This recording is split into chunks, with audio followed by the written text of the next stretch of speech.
నమస్తే, welcome to SR6 news. Adilabad collectorate ఎదురుగా రైతులు సత్యాగ్రహం దీక్ష నిర్వహించారు.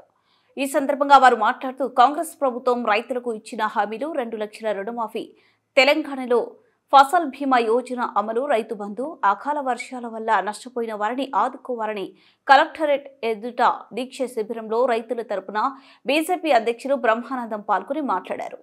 ఇచ్చిన హామీలను నెరవేర్చి రైతులని ఆదుకోవాలని భారతీయ జనతా పార్టీ ఆదిలాబాద్ తరపున జిల్లా అధ్యక్షులు బ్రహ్మానందం డిమాండ్ చేశారు.